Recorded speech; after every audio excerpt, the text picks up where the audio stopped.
The Edmonton Oilers have made another deadline move, this time to bolster their defense core ahead of the NHL trade deadline.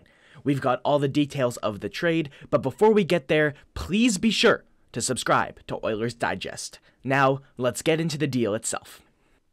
Per Elliot Friedman, the Edmonton Oilers have sent a 4th-round draft pick to the Arizona Coyotes in exchange for defenseman Troy Stecher and a 7th-round draft pick.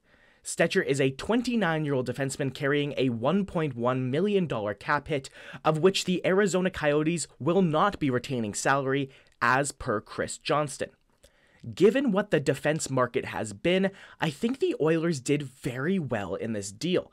Taking a look around at other depth D-man pickups, the Toronto Maple Leafs nabbed 2 of them, each for more than what the Oilers gave up for Stecher. They paid a 3rd and a 5th rounder for Joel Edmondson just this morning, following their February 29th move to nab Ilya Lyubushkin from the Anaheim Ducks. Getting Stecher for a 4th-round pick should really be nothing but a good thing for the Edmonton Oilers.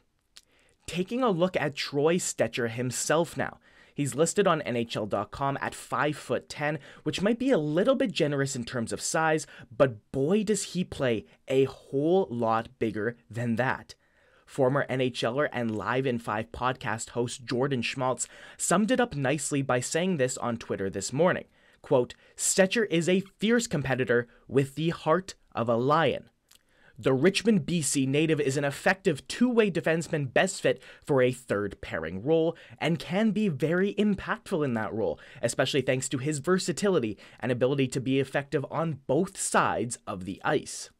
Thanks to the double retention involved in yesterday's trade for Adam Henrique, the Oilers get Henrique on the roster with just under a $1.5 million cap hit, a far cry from the just over $5.8 million cap hit his contract would have carried without any salary retention.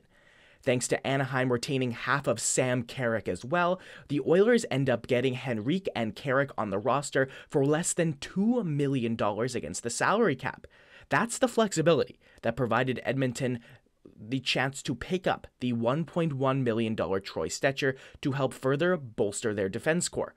Over the last 2 days, the Oilers have moved out their 2024 first-round pick, a conditional 2025 fifth-round pick, and a 2027 fourth-round pick in exchange for forwards Adam Henrique and Sam Carrick and defenseman Troy Stecher, with those 3 players carrying a combined cap hit of just under $3 million, which, if you ask me, is a couple bits of very tidy business from Edmonton.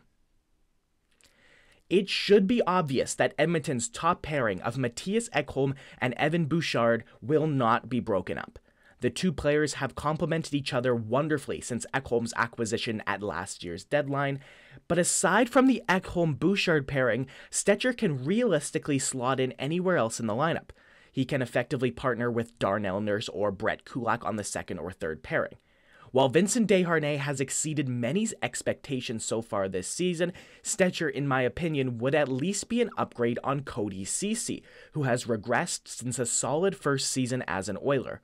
No matter what the pairings will end up being, though, adding Stecher as an option to fill out the bottom 2 spots on the right side of the Oilers' defense is a very good thing, especially considering their number 7 defenseman previously would have been Philip Broberg, a left-shot 22-year-old who not only could benefit from more time playing big minutes and getting power play opportunities in the AHL, but whose playing style isn't as fit to playoff hockey.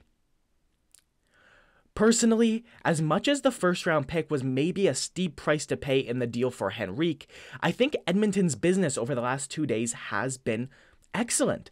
Giving up a 1st, 4th, and 5th-round picks to get Adam Henrique, Sam Carrick, and Troy Stecher for under $3 million against the salary cap is very good business. The NHL trade deadline is tomorrow, and it remains to be seen if there will be any other Edmonton Oilers that will be either coming in or going out. While, as I mentioned, the acquisition of Stecher could be solidifying the defensive depth rather than replacing another player, it could also very well be filling in the right defense spot on the 3rd pairing in preparation for a Cody Ceci move.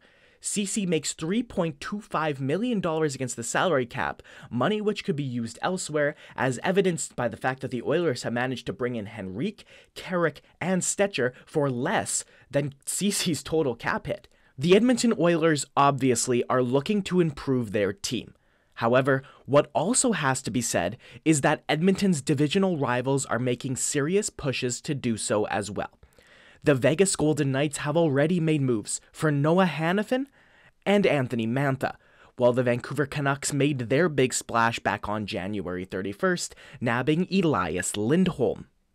Both Vegas and Vancouver are apparently in on numerous forwards, including Jake Gensel, Tyler Toffoli, and even Arizona's Jason Zucker, who is being held out of Arizona's lineup tonight for trade-related reasons.